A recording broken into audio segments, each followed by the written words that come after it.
Experts say one of the most reliable indicators for re-election currently looks bad for President Trump.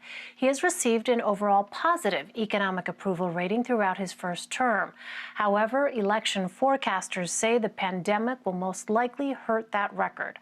For more, Kathryn Watson joins me now. She's a White House reporter for CBS News Digital. Hi there, Kathryn.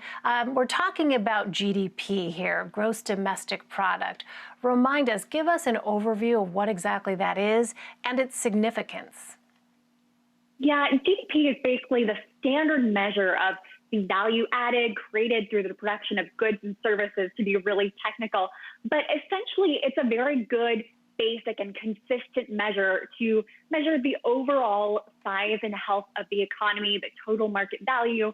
It's how economic growth is measured. So it's something that economists are watching very closely as we go through this coronavirus pandemic that has obviously just been a complete upheaval for the economy as we've known it.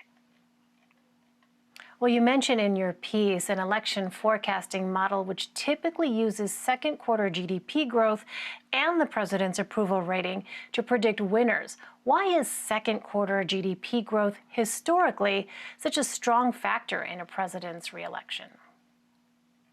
Yeah, it's interesting. Now, second quarter GDP, which would obviously be the months running up through the end of June, you would think that that might not be as relevant as the third quarter, which would end roughly, a month or so, a little over a month before the election. But economists and political scientists actually say the second quarter is a better measure because for a number of reasons, but especially because voters really haven't had the time to process those experiences that they've had.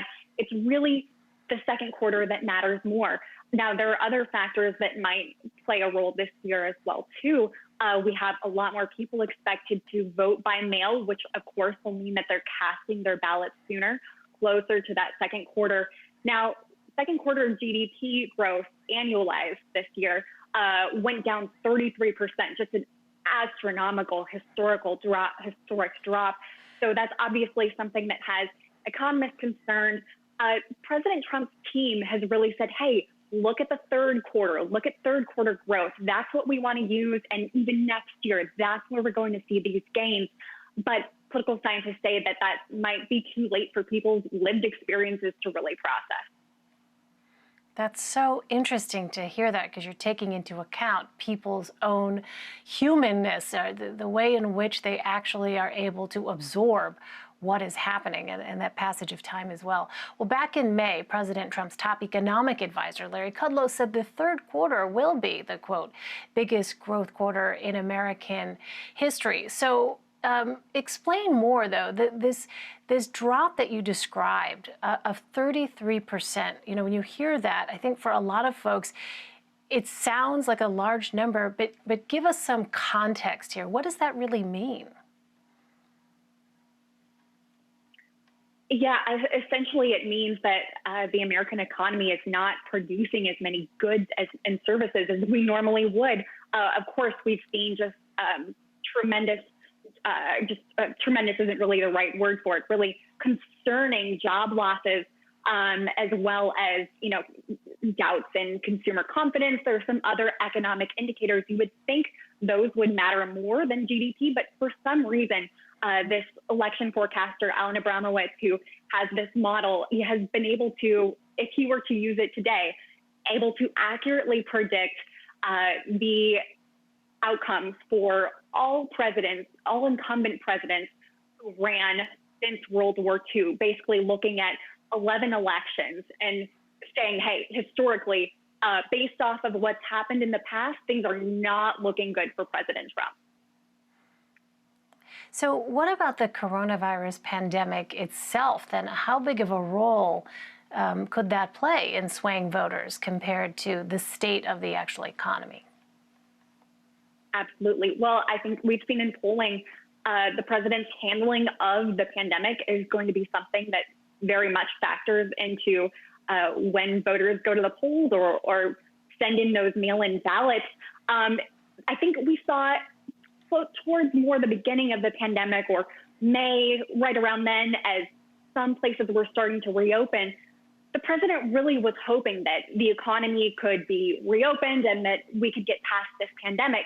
But I think he's come to the realization that no, these two things, the pandemic and the economy, are inextricably linked, and he's going to have to deal with the underlying pandemic in order to boost the economy and consumer confidence. But it is going to be very interesting to see how much voters actually blame the president for the pandemic when it comes to the economy. Obviously, there probably isn't a lot the president could have done to stop the virus from reaching America's shores, but it's after that point that voters will judge him on, both on the pandemic itself, the health ramifications, and the economic fallout that has undeniably come along with it. Yeah, really very difficult, dire straits for many Americans out there. Well, the president has made the claim that the United States would plunge into economic depression if Joe Biden is elected in November. So, Kathryn, give us a sense. Is that claim rooted in any kind of fact? It's quite possible that we continue to see a dire economic situation, or at least not an ideal one, regardless of who is president. I think this economic recovery is going to be longer and more difficult than originally many had hoped. So basically, a depression would be a prolonged recession, essentially worse than even what we're going through now, or more drawn out. So it's, really that's the president and his campaign are trying to make that argument of, hey, look, we built one of the strongest economies in history, or the president would say the strongest economy in history. We are going to do it again.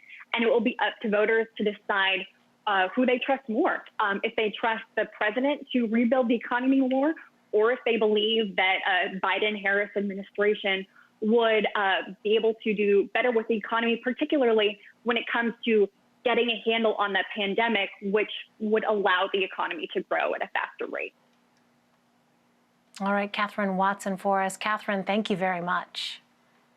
Thank you.